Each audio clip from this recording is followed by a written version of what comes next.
Diploma के सभी छात्रों का एक बार फिर से डिप्लोमा ऑनलाइन क्लास में स्वागत है। पिछली क्लास में हम लोगों ने देखा था कि किस तरीके से हम लोग हाइजेनबर्ग की अनिश्चितता का सिद्धांत और उसके बाद डी ब्रॉगली इक्वेशन पे क्वेश्चन को किया गया था। उसी क्रम को आगे बढ़ाते हुए परमाणु संरचना में हम लोग अब देखने जा रहे हैं परमाणु कक्षक। परमाणु कक्षक किसे कहते हैं और इनकी आकृति कैसी है और ये कितने शेप या कितने प्रकार के हो सकते हैं। तो सबसे पहले हम ये देखेंगे परमाणु कक्षक है क्या। तो परमाणु कक्षक क्या है, तो हम जब भी बात करते हैं किसी भी परमाणु या एटम की, जब भी हम बात करते हैं किसी भी परमाणु या एटम की, तो हमारा क्या कॉन्सेप्ट है कि हमेशा एक न्यूक्लियस है और इस न्यूक्लियस में क्या है, न्यूट्रॉन है और साथ ही साथ क्या है, प्रोटॉन है। ऐसा अब इस न्यूक्लियस को छोड़ करके बाकी का जो भी स्पेस है ऐसा, और इस स्पेस में जहां इलेक्ट्रॉन के पाए जाने की संभावना ज़्यादा है उसको हम किस नाम से जान रहे हैं, उसको हम जानते हैं ऑर्बिटल के नाम से। तो ऑर्बिटल का मतलब क्या है, ऑर्बिटल का मतलब है कि इस नाभिक के चारों ओर का वह क्षेत्र जहां पर इलेक्ट्रॉन के पाए जाने की अत्यधिक संभावना होती है उसे हम कक्षक के नाम से जानते हैं। अब ये न्यूक्लियस देखिए, ऐसा ये न्यूक्लियस है। तो अगर ये न्यूक्लियस है तो इसके चारों तरफ मतलब 3 डायमेंशनल आप देखें, जैसे हम यहाँ पे क्या बना सकते हैं, केवल ऐसे गोल बनाते हैं, लेकिन ये गोल ही नहीं है, ये पीछे के साइड भी हो सकता है, ऐसे गोल हो सकता है। मतलब इसके सभी दिशाओं में इलेक्ट्रॉन के पाए जाने की जो संभावना होगी, मतलब इसके तीनों डायमेंशन में एक्स वाई एंड जेड तीनों एक्सिस पर इलेक्ट्रॉन के पाए जाने की जो सबसे अधिक संभावना है वही कक्षक के नाम से जाना जाएगा। तो हमेशा इस बात का ध्यान रखेंगे दो चीज़ों का। पहली क्या खास बात है, पहली खास बात यह है कि नाभिक का मतलब न्यूक्लियस, नाभिक के चारों ओर का त्रिविम का मतलब 3 डायमेंशनल, इसको हम कहते हैं 3 डायमेंशनल। नाभिक के चारों ओर का त्रिविम क्षेत्र जहां पर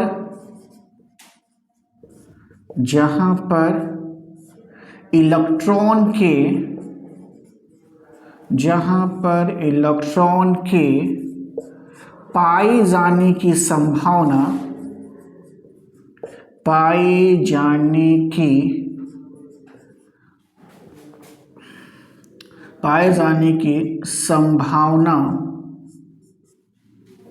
सबसे अधिक होती है,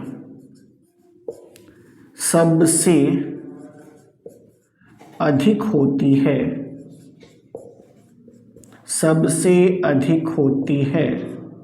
उसे कक्षक कहते हैं, उसे कक्षक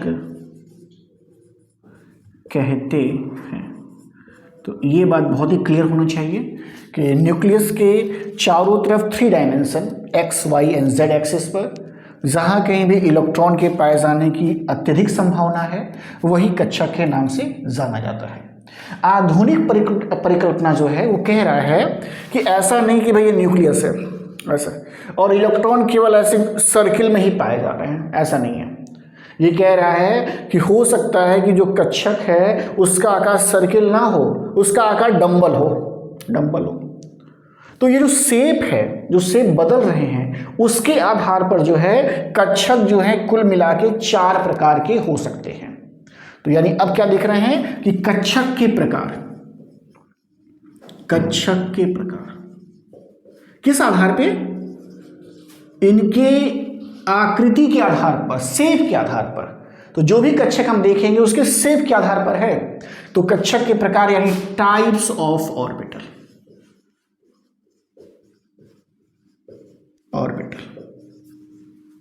यस। तो एक लाइन हम सभी समझे, इसका बेसिस क्या है, तो कक्षकों को उनकी आकृति के आधार पर, ये बहुत ही इंपॉर्टेंट बात है, इस बात का हमेशा ध्यान रखिएगा कि ये डिवीजन किस पर किया जा रहा है, कि उस कच्छक की आकृति कैसी है। तो कच्छकों को उनकी आकृति के आधार पर कितने भाग में डिवाइड कर सकते हैं? 4। कच्छकों को उनकी आकृति के आधार पर 4 भागों में विभाजित कर सकते हैं। ऐसा भागों में विभाजित कर सकते हैं, विभाजित कर सकते हैं। कौन कौन से हैं? कौन कौन से प्रकार हैं कच्छकों के? बहुत ही प्राइमरी लेवल से हम इसे पढ़ते आ रहे हैं कि कौन कौन से प्रकार होंगे इसके। हम एक एक करके उसको डिस्कस करेंगे। देखिए, तो जो सबसे पहला टाइप है जिसे हम कहते हैं एस ऑर्बिटल। किस नाम से जानते हैं? S orbital. या हिंदी अगर आप लिख रहे हैं तो क्या लिखेंगे? एस कच्छक। ऐसा एस कच्छक कैसा है? तो इसकी जो इसका जी आकृति है वो कैसा है? ये गोलाकार है, जैसा हम एज्यूम कर रहे थे अभी को। तो इसकी आकृति कैसी है? गोलाकार। ये सर्कुलर कहते हैं। अगर इंग्लिश देख रहे हैं तो इसका सर्कुलर है शेप इसका। और साथ ही साथ अगर हम बात करें कि एक एस उपकोश में कच्छक की संख्या कितनी होती है? तो कच्छक की संख्या एक ही होती है। कच्छक की संख्या एक होती है, एक होती है। तभी तो जब हम एस ऑर्बिटल बनाते हैं तो देखिए ऐसे बनाते हैं, ऐसा। तो यानी ये क्या बता रहा है? ये बता रहा है कि भाई देखो एक ही कच्छक है इसमें, लेकिन इसकी आकृति कैसी है? गोलाकार है, ऐसा। तो गोलाकार इसकी आकृति है। और दिखा कैसे सकते हैं? अगर इसको दिखाना चाहें, इसका प्रेजेंटेशन करना चाहें, देखिए तो एक्सिस बना लीजिए ऐसे। देखिए ऐसे, ये हो गया। ये हो गया आपका एक्स एक्सिस, ये आपका वाई मानिए, और इसे क्या कहिएगा? Z axis. ये हो गया एक्स वाई जेड। और अगर आपको इस एक्सिस पर दिखाना है, अगर आपको इस एक्सिस पे दिखाना है इसे, तो आप कैसे दिखा सकते हैं कि ये जो आपको दिखाई देगा, देखिए ऐसे सर्कुलर होगा, यूं ऐसा। यानी इलेक्ट्रॉन जो है इस सर्कुलर पाथ पर क्या है? पाया जाएगा। इसलिए हम इसका शेप कैसे दिखाते हैं? ऐसे गोलाकार इसका शेप जो है बनाया जाता है। तो यानी हम यहाँ क्या दिखा रहे हैं? तो यहाँ नाम इसका लिखिए। ये क्या हम दिखा रहे हैं यहाँ पे? ये हम दिखा रहे हैं एस ऑर्बिटल का शेप कैसा होगा। तो ये एस ऑर्बिटल का शेप है, और इसमें कच्छक की संख्या भी एक ही पाई जाएगी। तो पहला आपका हो गया एस ऑर्बिटल। अब अगर हम बात करते हैं किसकी? अब अगर हम बात करें पी ऑर्बिटल के, जो दूसरा इसका प्रकार है कच्छक का, उसे हम कहते हैं पी ऑर्बिटल। दूसरा है पी ऑर्बिटल। हिंदी लिख रहे हैं तो पी कच्छक। अब इसमें क्या खास बात है? इसमें यह खास बात है कि अगर एक पी उपकोष की बात करें हम, उपकोष का मतलब सबसेल, सबसेल। अगर एक पी उपकोष की बात करें तो इसमें कच्छकों की जो संख्या है, कच्छकों की जो संख्या है वो होती है 3। कच्छकों की संख्या कितनी होती है 3, ऐसा। और इन तीनों को हम किससे प्रदर्शित करते हैं? तो इन तीनों को हम लिखते हैं P X, P Y and P Z. ये 3 आपके कच्छक हैं जिसे हम प्रदर्शित कर रहे हैं P X, P Y and P Z से। ये एक्स, वाई एंड जेड जो है इसकी एक्सिस को बता रहा है कि किस एक्सिस पर पाया जाएगा। और साथ ही साथ अगर देखा जाए तो इसका आकार कैसा होगा? तो इसका आकार गोलाकार इस बार नहीं है, इस बार आकार कैसा भाई? डमरू आकार का है, डंबल शेप। इस बार कैसा शेप है भाई? डंबल है, डमरू के आकार का शेप है। डमरू देखा ना भाई, जो बजाया जाता है ऐसे करके, तो कैसा होता है भाई डमरू? डमरू कैसा होता है? देखिए ऐसे ना, ऐसा होता है ना, देखिए बीच में यहाँ पकड़ने का जगह होता है और फिर यहाँ पे बजाने का ऐसा। तो ऐसा डंबल शेप है ये, ओके। तो ये डंबल शेप या डमरू के आकार का होता है। अब कहता है कि इन तीनों की आकृति बताइए। तो कैसे हम आकृति बता सकते हैं? कैसे आकृति को हम बना सकते हैं? तो बनाना बहुत ही आसान सी बात है। देखिए क्या करिए, अगर आपको मान लीजिए आपको दिखाना क्या है, पी एक्स दिखाना है, तो तीनों एक्सिस को बना लीजिए ऐसे, एक्स वाई जेड को, और इसको नाम लिखिए, एक्स है, वाई है और जेड है। तो अब आप क्या करिएगा, अगर आपको पी एक्स बताना है तो आपका जो लोब है उसको एक्स एक्सिस पे रखिएगा ऐसा। तो ये किसको प्रदर्शित कर रहा है, ये प्रदर्शित कर रहा है किसको, पी एक्स कक्षक को ऐसा। तो अगर हमको अभी पी वाई बताना होगा, मान लीजिए हमें प्रदर्शित क्या करना है, पी एक्स नहीं करना है, हमको प्रदर्शित करना है पी वाई, तो फिर से एक्स लिखिए, वाई लिखिए, जेड लिखिए। तो यहां पर जो डंबल शेप आप बनाएंगे वो कहां पर बनाइएगा, वो बनाइएगा वाई एक्सिस पर ऐसा। जिस एक्सिस पर पाया जाएगा उसके अनुसार इसका नाम लिखा जाना है। अगर एक्स पर आपने बनाया तो इसे पी एक्स कहेंगे, अगर आपने इसे बनाया वाई पर ऐसा तो इसे हम कहेंगे पी वाई। और पी जेड आपको समझ में आ रहा होगा कि पी जेड कहां बनेगा भाई, इस जेड एक्सिस पे बनेगा। तो यानी कैसे, इसमें कक्षक की आकृति भी बनाने को पूछा जा सकता है कि आप सभी प्रकार के कक्षक की आकृति बनाइए, या एस पी डी एफ कक्षक की आकृति बताइए। तो हमने पी एक्स पी वाई देखा। अगर हमसे जेड के लिए कह रहा है तो फिर से बनाना आसान हमारे लिए है। पहले तीनों एक्सिस को आप बना लीजिए, एक्स वाई एंड जेड लिख लीजिए ऐसा। हम इसे एक्स बोल रहे हैं, इसे वाई कह रहे हैं, इसे जेड कह रहे हैं। अगर हमें पी जेड बनाने को कहता है तो देखिए जो डंबल शेप का लोब बनेगा वो कहाँ बनाइएगा, जेड एक्सिस पर। तो अगर आपने इसे जेड एक्सिस बनाया है तो ये जो आपका कक्षक है इसका नाम है पी जेड। तो पी ऑर्बिटल में क्या है, पी ऑर्बिटल में कक्षक की संख्या 3 है। कौन कौन सी है, पी एक्स है, पी वाई है और पी जेड है। इनका आकार कैसा है, तो ये डमरू की तरह दिखाई देते हैं। कैसे बनाए जा रहे हैं, तो जिस एक्सिस को आप लें उसी एक्सिस पर आपको ये शेप डमरू वाला बनाना होगा। और अगर आप ऐसा बनाएंगे तो उसी का नाम लिखिए। अगर एक्स पे बनाया तो पी एक्स लिखिएगा, वाई एक्सिस पर बनाया तो पी वाई लिखिएगा, और जेड एक्सिस पर बनाया तो पी जेड लिखेंगे। तो ये काम करना होगा। तो इस तरीके से आप पी ऑर्बिटल को भी देख सकते हैं। तो एस हो गया, पी हो गया। अगला जो ऑर्बिटल है उसका नाम है डी। तो अगला जो ऑर्बिटल है हम यहीं से कर दे रहे हैं। अगला ऑर्बिटल कौन सा होगा भाई, डी होगा। हिंदी में अगर कहेंगे तो डी कक्षक होगा ऐसा। तो अगर डी ऑर्बिटल देखा जाए तो एक डी उपकोष, अगर हम डी उपकोष की बात करते हैं तो एक डी उपकोष में कक्षकों की संख्या अब कितनी है, तो अब कक्षकों की संख्या कितनी है, 5 है ऐसा। फिर से ध्यान रखिए, एस में कक्षकों की संख्या 1 है, पी में कक्षकों की संख्या 3 है और डी में कक्षकों की संख्या 5 है। अब इनके नाम कैसे हैं, तो देखिए नाम इनके कैसे हैं, इधर देखिए, यहां पे नाम लिख के देख लेते हैं। इसे हम हटा दे रहे हैं। देखिए नाम, पहला जो है उसका नाम है डी एक्स वाई, पहला कक्षक है। दूसरा कक्षक डी वाई जेड, तीसरा डी जेड एक्स, चौथा D X square Y square, और जो लास्ट है उसका नाम है डी जेड स्क्वायर। तो ये 5 आपके कक्षक हैं जिनको इस प्रकार से आप प्रदर्शित कर सकते हैं। क्या क्या नाम दिया गया है, D X Y, D Y Z, D Z X, D X square Y square and D Z square. तो ये कक्षकों के नाम बताए गए हैं। अब इनका आकार कैसा होगा, तो इनका आकार कैसा होता है, इनका आकार होता है डबल डमरू का आकार, यानी डबल डंबल का आकार होगा डमरू। इस बार एक डमरू के आकार का नहीं होगा, इस बार डबल होगा ऐसा। तो डबल डंबल का आकार होगा इसका।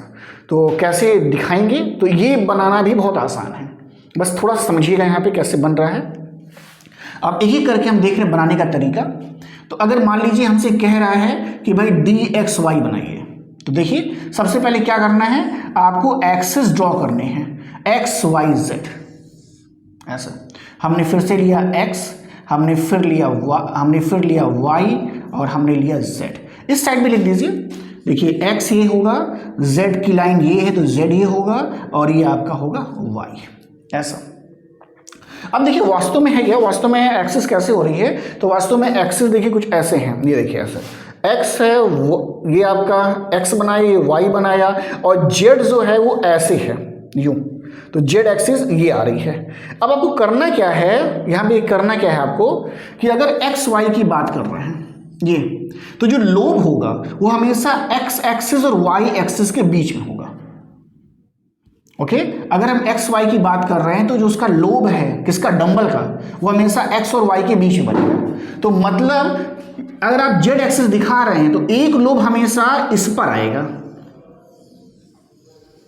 देखिए, और दूसरा लोब कहां जाएगा, एक्स और वाई के बीच में। तो देखिए एक्स और वाई कहां है, देखिए एक्स वाई यहां पर एक है और एक एक्स वाई यहां पे है, तो अगला लोब हमेशा कहां जाएगा, इस एक्स वाई के बीच में, ऐसा। तो बनाना बहुत आसान है। देखिए बनाने का ट्रिक क्या है, तो ट्रिक ये है कि देखिए अगर लिखा गया है डी एक्स वाई, तो जब भी आप बनाएंगे देखिए ध्यान रखिए कैसे बन रहा है, एक आप बनाना सीख जाएंगे तो आप समझ जाएंगे। देखिए इसे आप x लिखे, इसे आपने y लिखा, इसे आपने z लिखा, तो हमेशा क्या बनेगा, ये x और y के बीच में बनेगा लोब। देखिए x और y के बीच में पहला लोब बनाइए तो वो z एक्सिस पर आएगा, मतलब जो यहां पर एक्सिस नहीं लिखा गया है उस एक्सिस पर एक लोब बनेगा ही बनेगा।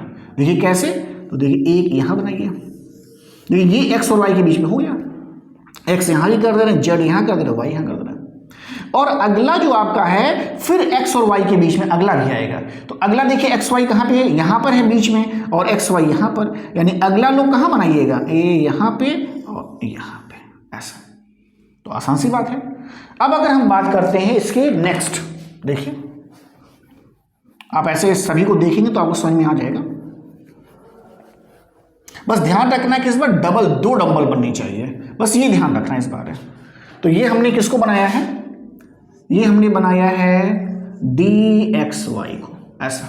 अब हम किसको बनाने जा रहे हैं, डी वाई जेड को। देखिए यहां ऊपर बना रहे हैं, ये फिर से वही बनाइए, तीनों एक्सिस को आप बना दीजिए पहले आसानी से।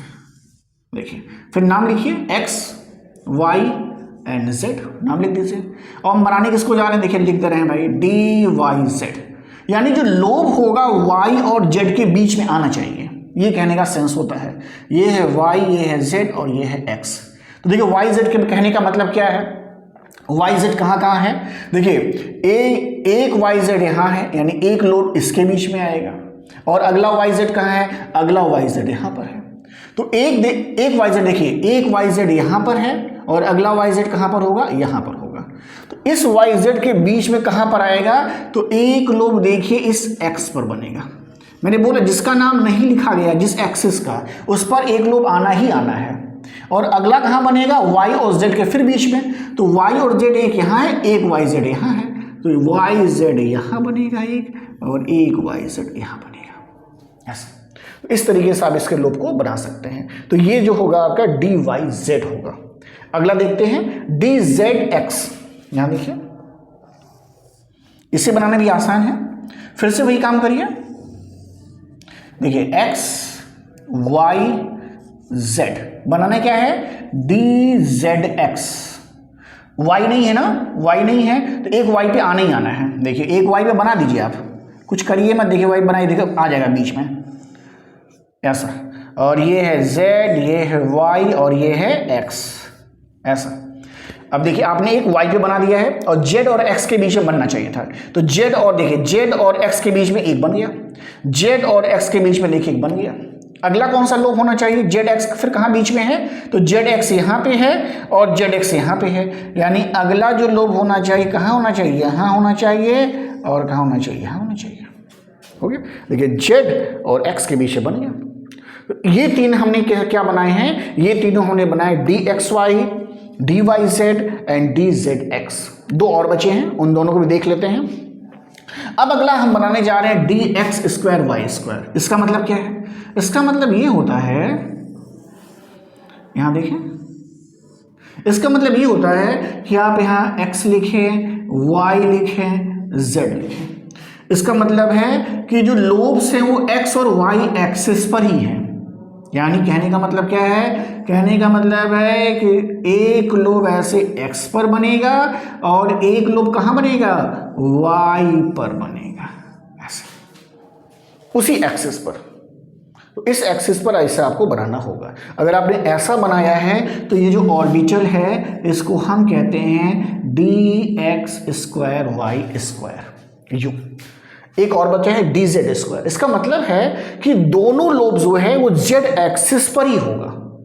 दो जो लोब होंगे यानी जो डंबल शेप आप बनाएंगे वो दोनों कहाँ बनने चाहिए, z एक्सिस पर ही बनना चाहिए। अब देखिए कैसे, देखिए यहाँ पे अपनी सुविधा अनुसार इस बार हम z को किनारे नहीं लिख रहे हैं, इधर ऊपर कर दे रहे हैं अपनी सुविधा अनुसार, क्योंकि z हमें बनाना है तो ये x कर दे रहे, इसे y कर दे रहे हैं।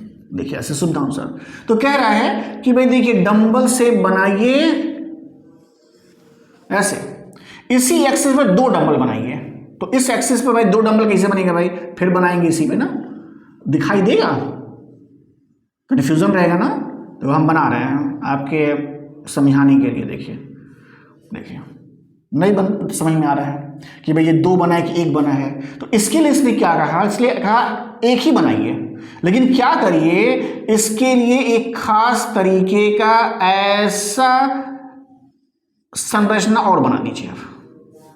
अगर आप ऐसा और बना दे रहे हैं संरचना दोनों साइड से, तो इसका ये मतलब है कि ये जो आप यहाँ पे डंबल शेप बनाए हैं, ये यहाँ पे दो डंबल शेप एक दूसरे को ओवरलैप कर रहे हैं। ओवरलैप का मतलब कि एक आपका ऐसे है ऑर्बिटल और दूसरा ऑर्बिटल भी इसके ऊपर ही है, ऐसे, इसको ओवरलैप कहते हैं। तो ये ओवरलैप की कंडीशन होगी, लेकिन इसको दिखा नहीं सकते हैं इसके ऊपर। एक लाइन बनाया फिर एक लाइन उस पर कैसे बनेगा, समझ में नहीं आएगा। तो उसको दिखाने के लिए हम लोगों ने क्या किया है, हम लोगों ने ऐसे साइड में क्या किया, इस तरीके का स्ट्रक्चर ड्रॉ कर देते हैं। इसका सेंस होता है कि यहाँ पर दो आपके जेड ऑर्बिटल ओवरलैपिंग पोजिशन में पाए जा रहे हैं। तो ये किसको दिखाता है, ये दिखाता है dz² को। तो ये dz² जो होगा आपका, ये आपका कक्षक होगा। तो d ऑर्बिटल फिर से देख लें, d ऑर्बिटल में कक्षकों की संख्या 5 है। शेप इनका डबल डंबल है, डबल डमरू का आकार होगा। किस किस नाम से जाना जाएगा, dxy, dyz, dzx, d²y² and dz²। कैसे बन रहे हैं, तो ये तीनों को बनाने का तरीका एक जैसा है। इन तीनों के एक जैसा तरीका है। और क्या तरीका है कि क्या ध्यान रखने वाली बात है, ध्यान ये रखने वाली बात है कि जिस एक्सिस का नाम ना लिखा गया हो, जिस एक्सिस का नाम नहीं लिखा गया है, जिसका क्लू है भाई, लिखा गया है, उस पर एक लोब बनेगा, उस पर एक लोब बनना है। और बाकी को क्या करिएगा, बाकी जो एक बच जाएगा उसको क्या करिएगा, अगर एक्स वाई कह रहा है तो एक्स वाई एक्सिस के बीच में बना लीजिएगा, वाई जेड कह रहा है तो वाई जेड के बीच में बनाइएगा, और अगर जेड एक्स कह रहा है तो जेड एक्स के बीच में बना दीजिएगा, तो बन जाएगा।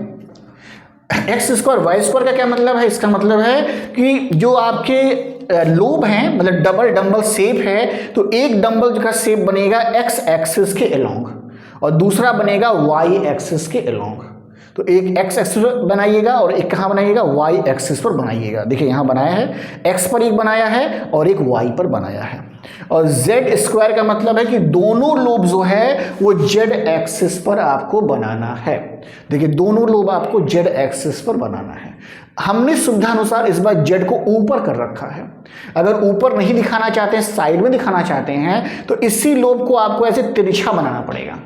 तो शेप ठीक करने के लिए हमने z एक्सिस को ऊपर किया हुआ है। तो इस तरीके से आप d ऑर्बिटल को देख सकते हैं। बात रही f ऑर्बिटल, अगला लास्ट है, चौथा इसका है, ये इसका तीसरा था। नेक्स्ट जो टाइप है वो इसको हम f कहते हैं। तो अगला जो टाइप है इसे हम कहते हैं f ऑर्बिटल। अगर हिंदी देखेंगे तो कहेंगे f कक्षक। और अगर एक f उपकोष की बात करें तो इसमें कक्षकों की संख्या कितनी है, 7 है। लेकिन इसकी शेप जो है डिसाइड नहीं है, क्योंकि बहुत ही कॉम्प्लिकेटेड है, इसलिए हम इसको अभी जो है 2 डायमेंशन में नहीं दिखा सकते हैं। तो अभी इसका नाम भी नहीं है, तो इसलिए यहाँ पर हमें नाम भी इसका पता नहीं रहता है और साथ ही साथ इसके शेप की भी जानकारी हमें नहीं है। तो इसके लिए जो अवेलेबल इंफॉर्मेशन हमारे पास है वो कितना है, वो बस इतना ही है कि f ऑर्बिटल जो हैं वो क्या है भाई, वो जो है अनियमित प्रकार की आकृति वाले हैं, मतलब उनमें कोई रेगुलर जो है आकृति नहीं पाई जा रही है, उनकी आकृति कैसी अनियमित है, इसीलिए उनके स्ट्रक्चर, उनके शेप को यहाँ पे ड्रॉ नहीं किया जा सकता है। हाँ, कक्षकों की संख्या कितनी टोटल है, 7 है ऐसा। तो ये 4 हमने प्रकार देख लिए, हमने देखा S देख लिया है, P देख लिया है, D देख लिया है और F देख लिया है।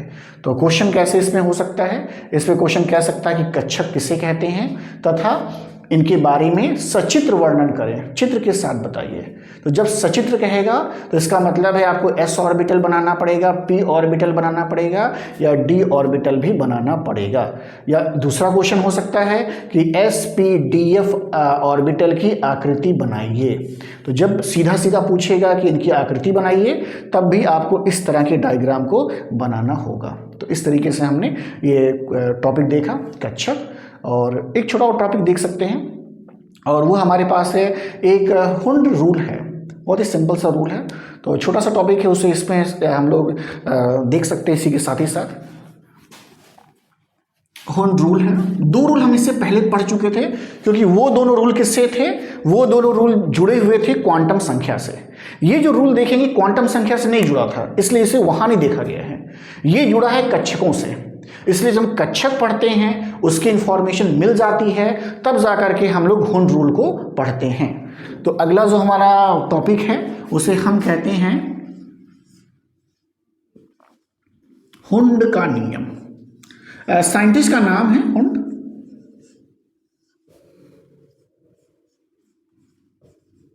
अगर इंग्लिश लिख रहे हैं तो लिखेंगे हुंड्स प्रिंसिपल।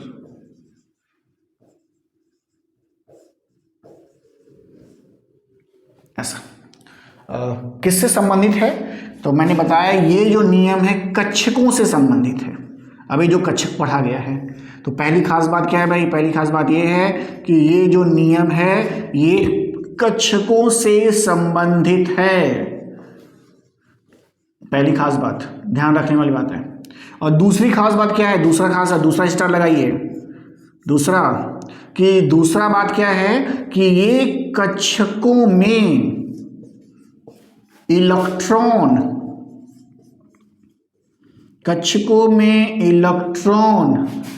भरने से संबंधित नियम है,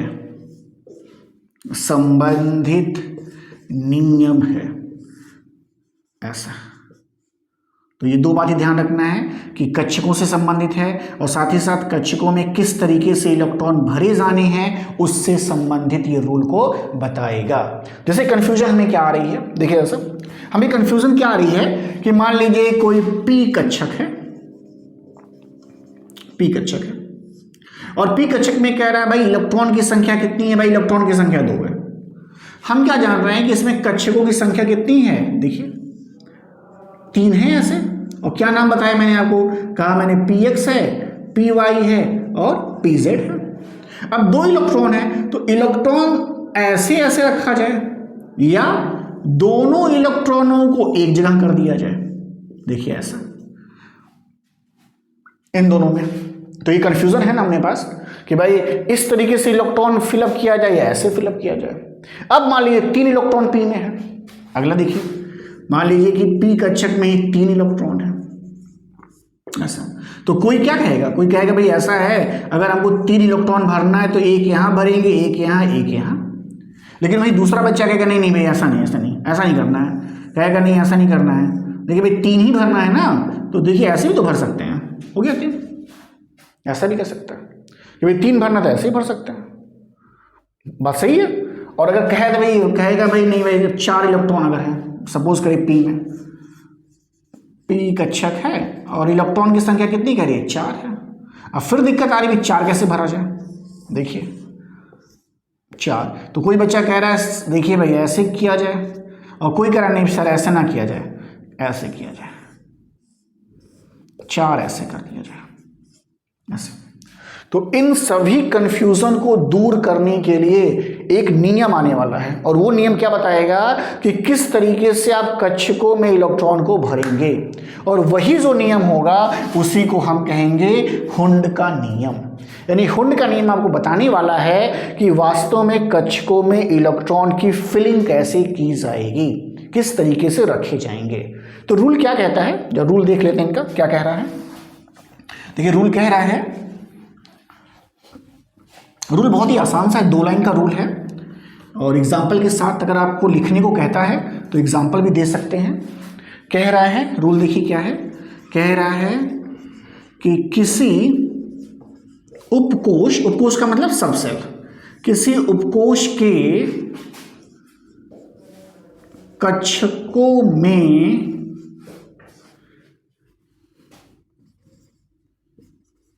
इलेक्ट्रॉन जहां तक संभव होते हैं आयुग्मित होने चाहिए। ये रूल है इनका। ये पहला पॉइंट ध्यान रखिएगा। और दूसरा पॉइंट क्या कह रहा है, दूसरा पॉइंट कह रहा है कि जो अयुग्मित इलेक्ट्रॉन हैं, अयुग्मित इलेक्ट्रॉन हैं, अयुग्मित इलेक्ट्रॉन के चक्रण यानी स्पिन की दिशा एक ही होगी, की दिशा एक ही होनी चाहिए या होगी, ऐसा। ये 2 बातें बस ध्यान रखिएगा तो रूल हो गया इनका। बहुत ही सिंपल सी बात है कि हुंस क्या कह रहा है, हुंस कह रहा है कि किसी उपकोष के कक्षकों में इलेक्ट्रॉन जहां तक संभव होते अयुग्मित होने चाहिए। इसका मतलब क्या है भाई, जब देखते हैं, इसे फिर से एग्जांपल ले रहे हैं। देखिए P है ऐसा, इलेक्ट्रॉन की संख्या माना 3, ओके, भरते हैं, चलिए देखते हैं। इधर देखिए, ये देखिए कह रहा है कि अयुग्मित मतलब अनपेयर्ड। देखिए पेयर्ड किसे कहते हैं, देखिए एक है और इसका जोड़ा बनाएंगे तो इसे हम कहेंगे पेयर्ड, मतलब युग्मित। ये युग्मित है, युग्म में है, और अयुग्मित का मतलब है देखिए एक केवल हो। तो रूल क्या कह रहा है, रूल कह रहा है कि जहां तक हो सके इन कक्षकों में अयुग्मित इलेक्ट्रॉन की संख्या ज्यादा रखिए, ये रूल कह रहा है। तो क्या हुआ भाई, 3 है तो देखिए 3 को अगर हम करते हैं 1, 2 और 3, तो देखिए कितना अयुग्मित हुआ, देखिए खाली 1 हुआ, ये तो पेयर्ड हो गया। दूसरा तरीका क्या है, दूसरा तरीका देखिए कैसे हो सकता है भाई, दूसरा तरीका देखिए ऐसे 1, 2, 3। अब अयुग्मित कितने हैं, देखिए ये भी अयुग्मित है, ये भी है और ये भी है। तो ये क्या कह रहा है कि जहां तक संभव है अयुग्मित इलेक्ट्रॉन होने चाहिए। तो अयुग्मित इलेक्ट्रॉन किसमें ज्यादा मिलेंगे आपको, तो देखिए इसमें ज्यादा है। यानी कहने का मतलब ये जो आपने लिखा है ये 3 इलेक्ट्रॉन के लिए बिल्कुल सही है ये।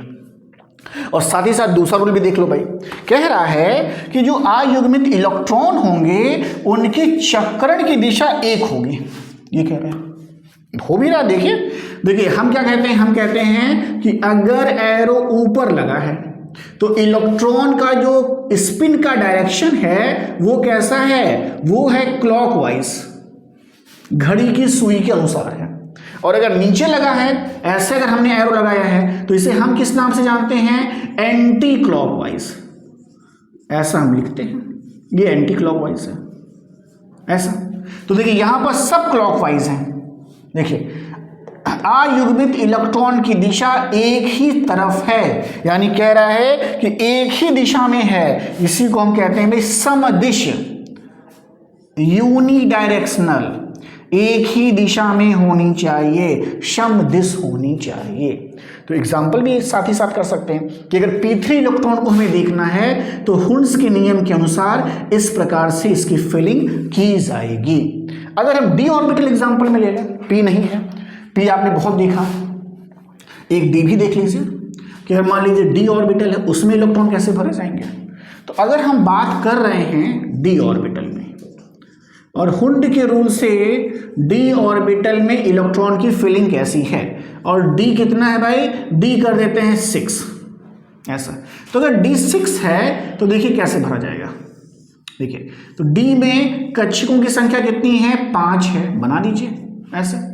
अब 6 है, देखिए 1 2 3 4 5 और छठवां कहाँ रखिएगा, यहाँ रखिए ऐसा। अब इसके अलावा कोई दूसरा एडॉप्ट करके देखें, दूसरा क्या एडॉप्ट हो सकता है भाई, देखें एक आपका दिमाग काम कर रहा होगा ना भाई कुछ, कि भाई ऐसा भी तो हो सकता है। देखिए 1 2 3 4 5 6, कोई अयुग्मित है इसमें, कोई नहीं है। और करना क्या है कि जहां तक संभव हो अयुग्मित इलेक्ट्रॉन की संख्या ज़्यादा होनी चाहिए, इसकी संख्या ज़्यादा होनी चाहिए। और यहाँ पर देखिए कितना है, देखिए 1 2 3 4, यानी 4 अयुग्मित इलेक्ट्रॉन हैं यहाँ पे। तो 4 अयुग्मित इलेक्ट्रॉन, इसका मतलब ये जो आप भर रहे हैं वो एकदम सही भर रहे हैं, किसकी अपेक्षा, इसकी अपेक्षा। और जितने अयुग्मित इलेक्ट्रॉन हैं उनमें जो है स्पिन की जो दिशा है वो एक जैसी है, देखिए समदिश है, सभी के सभी एक डायरेक्शन में है। तो ये जो है आपका हुंड्स रूल है कि किसी उपकोष के कक्षकों में इलेक्ट्रॉन जहां तक संभव होते हैं अयुग्मित होने चाहिए, मतलब अयुग्मित इलेक्ट्रॉन की संख्या मैक्सिमम होनी चाहिए। और दूसरी बात क्या है कि अयुग्मित इलेक्ट्रॉन के चक्रण की दिशा एक जैसी होनी चाहिए। तो ये हम 2 चीज़ें यहाँ देखें और 2 एग्जाम्पल भी हमने आपको बताया, एक पी ऑर्बिटल का और एक हमने डी ऑर्बिटल का बताया। तो इस तरीके से हमने इस क्लास में क्या देखा, हमने इस क्लास में देखा कि ऑर्बिटल के बारे में पढ़ा और साथ ही साथ हुंड्स रूल के बारे में पढ़ा जो ऑर्बिटल में इलेक्ट्रॉन के फिलिंग से संबंधित है। तो ये 2 चीज़ों को देखा गया है, इसके एग्जाम्पल देखे गए हैं। नेक्स्ट क्लास में हम इससे संबंधित कुछ और बातें देखेंगे और तब तक के लिए थैंक यू।